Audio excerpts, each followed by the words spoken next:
Welcome to the Small Business Made Simple podcast, brought to you by socialmediaandmarketing.com.au. Being in business is never easy, but it can be simple, or at least simpler. Join me, your host Jen Donovan, every week where we focus on marketing, social media, and working towards simplifying your business. You with me? Let's do this. Gonna dream it big, 'cause someone out there listening. Everyone's got a voice to give, and it's time I heard you whistling, 'cause there's no point at all, in dreaming small. Why, hey there, my fabulous listener. Welcome to episode 191 of the Small Business Made Simple podcast. Thank you, as always, for lending me your ears today. I know there's lots of choices out there, and I appreciate you checking in with me every week to listen to a little bit of marketing and social media chit chat. If you're enjoying this podcast, then I would love you to leave a screen or take a screenshot, not leave a screenshot, to take a screenshot and share it on your socials and tag me, because I would like to get to know you a little bit too. But if you're into doing really big favors, I would really love you to go and leave a review and a rating wherever you're listening to this, if that happens to be offered wherever it is that you're listening to this, because that would mean a lot to me as well. Don't forget, you can find everything that we talk about in the show notes for this podcast, and you can find them at all the W's, socialmediaandmarketing.com.au/191. On today's episode, I have a guest. Her name is Nadine Nethery, and she is from Can Do Content, and she's a copywriter who copywrites with intent and with strategy. I don't know about you, but I never get tired of talking to copywriters. I always think you can take away like one piece of gold from every copywriter you hear talk, or every copywriter you read their content from, which can help us become better copywriters, better email writers, and better at our social media content. So I was stoked when Nadine reached out to come on the podcast to have a bit of a chat to us. And if you ever sit there on your computer, ready to post on social media, ready to send out that email, and you just sit there with your fingers on the keyboard and they don't seem to move because the words won't come to you, then this is certainly a great episode for you to listen into. So let's get into it. Let's have a chat with Nadine. Hey Nadine, how you going?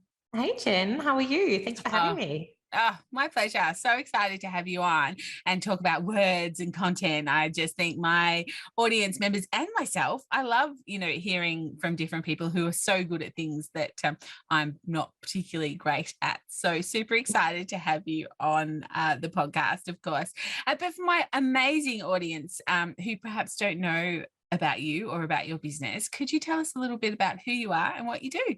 Yeah, sure thing. So I'm Nadine Nethery, founder of Can Do Content and a proud strategic copywriter who works with women-led brands who want to approach copy and content for their business more intentionally, so they can attract, delight, and retain their dream customers beyond that first purchase. That's so hard to get.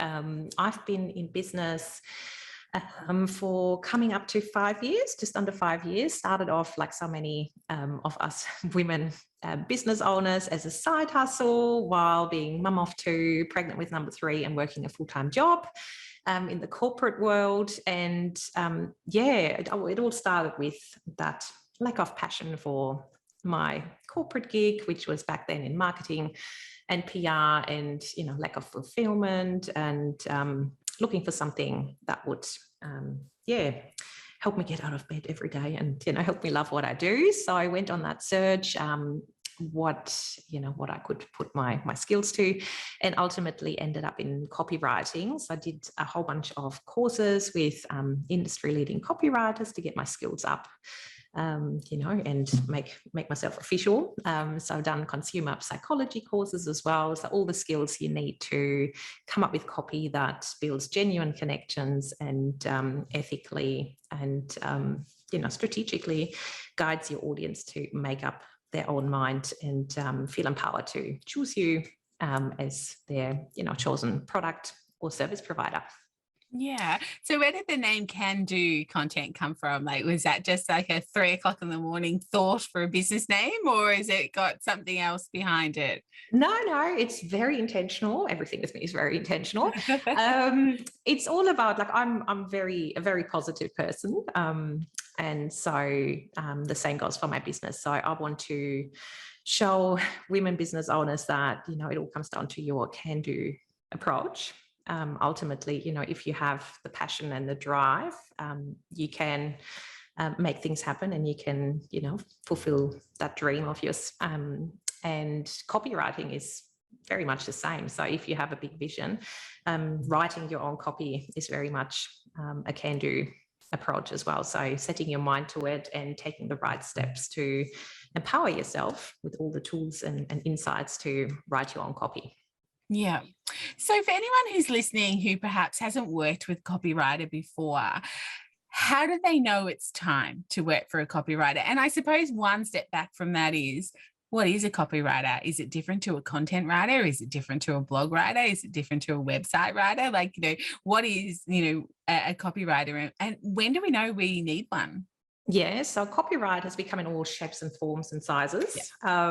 And it really comes down to, what you need in your business, where you're at in your business as well. So obviously businesses have got varying budgets as well, and varying needs.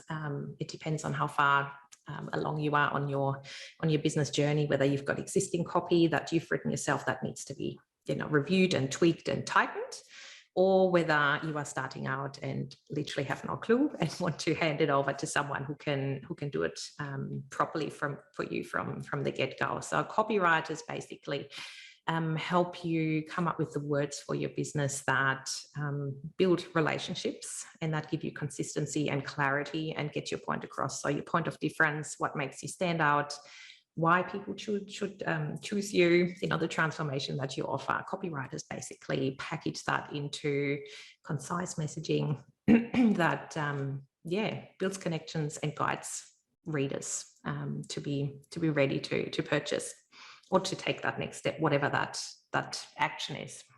Yeah, I think that is why they should choose you is such a powerful thing to sort of maybe hone in on, because we live in an extremely crowded and noisy marketplace. I don't care what sort of business you are in, competition is high, and to stand out in that crowd. Obviously, I talk a lot about human to human marketing and showing up for your audience and how to stand out that way. But the copy that goes with that, both in the spoken words, but also in written words, is just so important. So how does that look from your point of view, from a professional's point of view, for as far as, letting words help you stand out from the crowd? Can you give us like maybe even 1 or 2 tips or an example of how that could work for someone?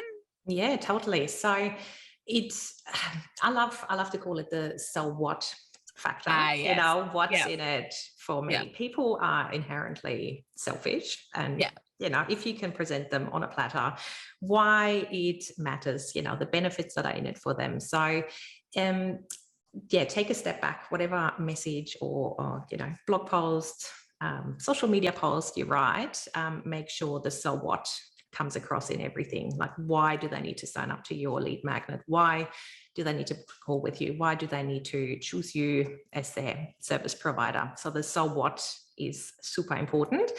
And then writing for people first, and not, Google or, the algorithm is super important as well. So treat copywriting, as much as obviously writing for social media is like, broadcasting to a large audience, treat it like a one-on-one conversation. So writing to one specific person that you've got in mind, and that ensures your message actually resonates with that person. You can get the messaging really tight and really specific for the actual audience member you're talking to. So they would be my top 2. So what? And one-on-one. So I think you brought out such an interesting point there, and I know that this is something that you really like to dig into with your clients, but you're talking about talking to one person rather than talking to many. So how do you find that one person? How do you know who you're supposed to be talking to? And I guess that comes down to something I'm extremely passionate about. Know your who, know who your who is. But, I know that you talk a lot about taking that step back from copy and getting to know your audience. So have you got any tips and tricks on how you can do some research on getting to know your audience a little bit better, so you know who you are writing to when you're doing copy? Yeah, so it's all about copywriting. Funnily enough, it's not so much about writing, it's all about listening. So it all starts with listening to your audience. And so often we think, we have to be established business owners, we have to have customers that we can actually talk to and interview. But even without existing customers, so as new startups without any existing customers, you can do that research super easily and conveniently and cost effectively as well. It just takes a few hours of your time, but it'll pay you back massively in the long run for your marketing, messaging, your copywriting, and the clarity that comes with it all. So you can start probably easiest online. So I call it online snooping, where you join Facebook groups where, your ideal customer, so those people that you really want to work with, or, the people that tend to buy your products, that they hang out. So let's say you're a baby brand, you sell baby products, joining, your local mum's Facebook group might be a good starting point. So join Facebook groups where your ideal customer hangs out, and then listen to the conversations that are happening there, the problems that come up all the time, the solutions that come up, the words that your customers or that audience uses as well. So make note of how they describe their struggles, their desires, their pain points, the objections potentially as well. So around price point, or, how difficult it is to clean, all those things, and make note of that. You can also, if you're a product-based business, mine your competitor Amazon reviews, for example, or Google reviews, Facebook reviews. So have a look again at how their customers are talking about their problems, their struggles, etc., and then make note of the terms and the language they're using. If you have existing customers, the best way to get to know them intimately, rather than assuming why they buy from you, which unfortunately happens far too often, is to send out a customer survey. It doesn't take long. There are so many free platforms like Google Forms, Typeform, that make it super easy, and with a few strategic questions, open-ended questions that invite the customers to actually spill the beans rather than ticking tick boxes.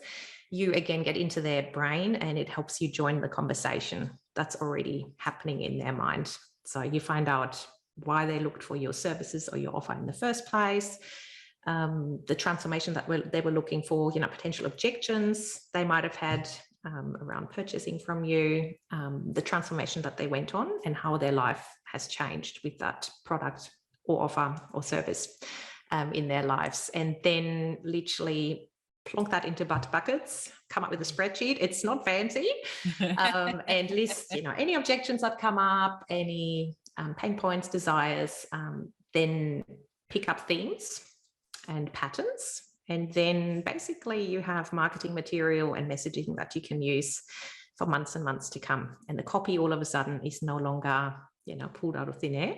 It's actually geared towards that one audience member who then reads the copy and reads your social media posts and feels deeply heard, seen, and understood.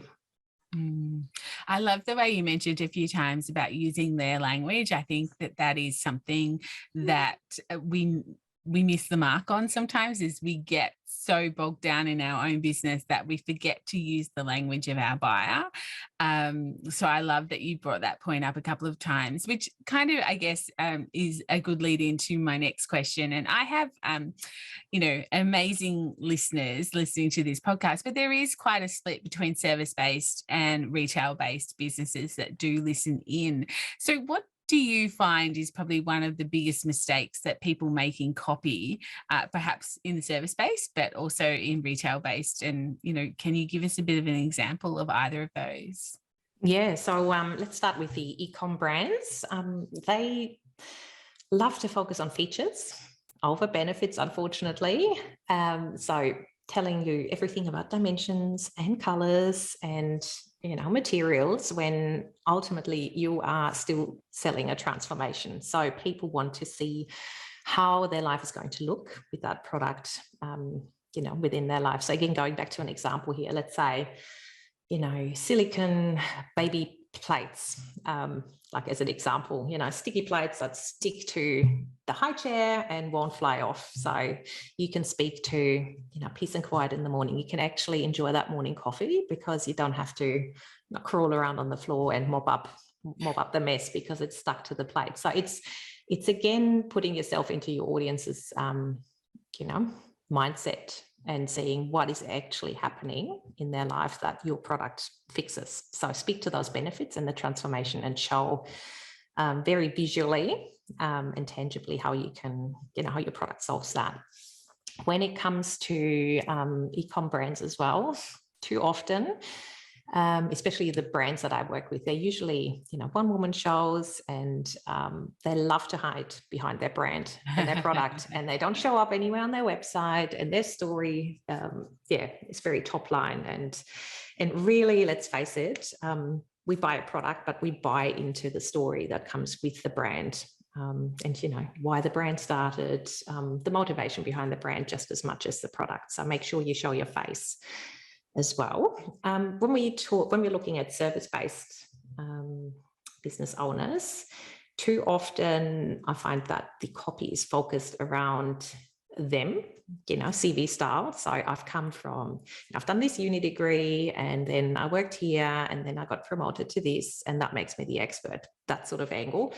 When really it should be, again, about the customer and helping the customer identify whether you are ideally positioned to help them with their struggles. So, we need to shift that perspective to show, who you're for, what you can deliver, and, apart from your CV style about page. So focus on your audience rather than yourself, and show that you understand where they are, where they want to be, and how you can get them there. Yeah, beautiful. I have a little saying that I use so often in my workshops of, people come for the product, but they stay for the community. So, if you want repeat customers, give them a reason to stick around. Don't just, give them the product and then send them on their way. Like, people will stay for a community if you're showing up, if you're leading, if you are, having that human to human marketing moments with them. So, so I love that you kind of tapped into that as well. I often find that video works very well when you are trying to, I often think of people, for instance, who might be selling a skirt, and they can tell me that the skirt is, a size 14, and it's blue, and it's made of this material, but a video will show me, so I'm normally a size 14. I've got a 16 on because, it is a little bit tight, and it's blue, but I can see what color blue it is. And I can kind of see the flow of the material and things like that. So I think that also can really help if you aren't sure about the copy that you are writing, or you just feel that it's not getting through. Then sometimes actually doing a video and having to explain something with expression and personality can help you as well, which then might make you more comfortable with using the words later on. I don't know. Is that a theory you would go along with? Yeah. And we all have to respect that, the readers, everyone prefers different styles to absorb information. So some people love reading walls of text, they'll read every single sentence in your product description, while others are going to skip, the emotive blurb that leads in, that tells you all the, fancy bits, and they'll go straight to the features list as well. So that's why it's important to beef that one up as well. But if you can give everyone the chance to really fall in love with your product with a mix of content types. That helps as well. So videos, I've worked with a ring sling brand from the US, and they've done it really clever as well. So ring slings have that misconception that they're really difficult to, to put on, like that. They're really complex to wear properly. So in the product description itself, they've included a little video just showing how quick and easy it is to actually, put it on, to help people on the product page itself to overcome, that potential, mental hurdle as well. So it's all about, considering potential hurdles and objections and how you can best bust them right there on the page to help people stick around and make up their mind there and then. Yeah. And I suppose, again, it comes down to knowing your client, hopefully get to know them, whether they are video or blog readers or something like that, or a mixture of both, for sure. Nadine, this has been such a great conversation. I love talking about copy and just, I guess giving everyone a little bit of a nudge into looking at their copy a little bit more and thinking about, customer-centric language and everything like that. But is there anything we haven't touched on that you'd like to touch on before we leave? Yeah, probably just giving it a go. People are too often overwhelmed with the term copywriting, and there is science to it, obviously, but to be honest, copywriting is, I would say, 80% listening and strategizing and seeing how everything fits together, and then 20% comes down to applying it properly and having a flair for words. So if you can get that 80% research piece and your strategy right, and actually invest that time before writing, it will make your copy so much more effective. So before you go out and hire a copywriter, have a think about, whether small tweaks to your copy and actually taking the time to get to know your audience can make all the difference. Because let's face it, we all know how to write. Sometimes it's just practice and actually having the confidence to just show up as us, because ultimately that's who we are as a brand. And if we can do that consistently, people are either going to resonate with it and fall in love with us, or they're going to go somewhere else. And that's just part of doing business, right? Because we all resonate with other people, different people and different styles. So yeah, just get out there, do it, and have fun with it. Yeah, that's what it all comes down to. That probably just leads me into a question I hadn't really thought of until just now. But like copywriters are a little bit like social media and marketing coaches. There are a lot out there to choose from. So is it a matter of like having, how do you choose, I guess? Is it a matter of going to someone's website and having a look, does their copy sort of resonate with you, and doing your little bit of research there? Is that how you would choose a copywriter who's best to write copy for your business? Yeah, so I would start with checking out their website, because obviously, they should know what they're doing. So the website should speak to you, hopefully, and should flow and should have all the bits and pieces that make a great website. I would also recommend signing up to their mailing list. So, sign up to their newsletter, see how they treat their customers and whether they understand everything that's involved in nurturing your audience long-term, rather than just, getting you in for the quick sale. And then it really comes down to ultimately your budget. So there are copywriters that, give you the copy that you ask them to do. But if you want someone to give you more guidance and take a step back and help you look at your offer and your products and how they fit together before writing the copy, then obviously that comes at a different price point. So it's working out your price point to see what you can afford right now, and then jumping on a call with copywriters. I would say it all comes down to, the vibe, and whether on the call, the copywriter takes the time to really get to know your brand, to potentially also question, what you come to them with and what you're hoping to achieve. So that they're not just order takers, but they come to the table with that strategy and bigger picture view as well, that can ultimately transform your business. So it comes down to vibes, budgets, and what you need, really. Yeah, perfect. Perfect. Totally agree. Absolutely. And Nadine, if anyone is listening and would like to get in contact or do some research on you a little bit more, where's the best place for them to get in contact? Yeah, so I hang out on Instagram mostly. So my handle is @candocontent. You can also hop over to my website, candocontent.com. And if you want to suss me out and sign up to my mailing list, I've got a fun quiz that helps you work out your customer charming superpower, and how that can help you to attract, delight, and retain your dream customers. And once you complete that, have your profile, you get specific tips and tricks how you can use your copy to nurture your audience and your customers. Yeah, beautiful. Love good quiz. Yeah. Always in for a quiz. Thank you so much for coming on and sharing your amazing knowledge around copy. I really do appreciate it. I'm sure that my listeners do as well. And we'll catch up again really soon. Thanks for coming. Yeah. Thanks for having me, Jen. It's been a pleasure. Thanks. Fantastic. I really hope you enjoyed that chat with Nadine. If you want to get in touch with her, all the links are, of course, in the show notes at socialmediaandmarketing.com.au/191. The so what question is so important, and I'm so glad that Nadine touched on that.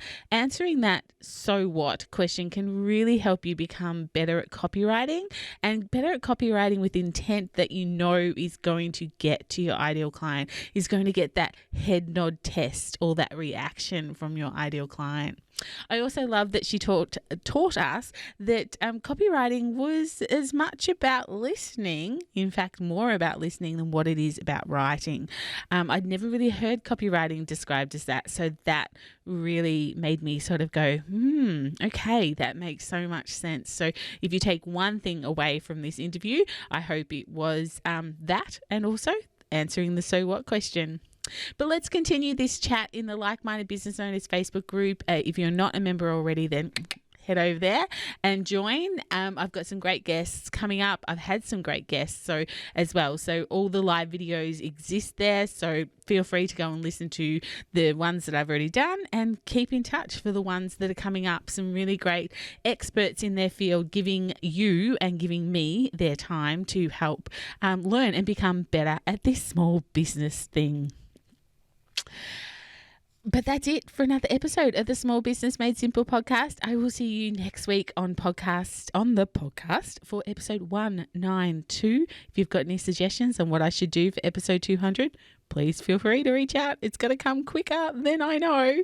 But in the meantime, if we're not already hanging out on social, let's go get social on social. You'll find me on Instagram, Facebook, and LinkedIn under Jen Donovan. But whatever you do, remember, my small business peeps, as my opening song says, there is no point in dreaming small.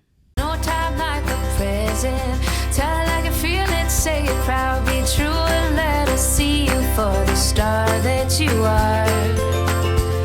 No point in dreaming small. I would like to acknowledge the traditional custodians of the land, the Yorta Yorta people, on which I record this podcast and conduct my business today, and pay my respects to their elders, past and present. I extend this respect to the Aboriginal and Torres Strait Islander people here with us today as well.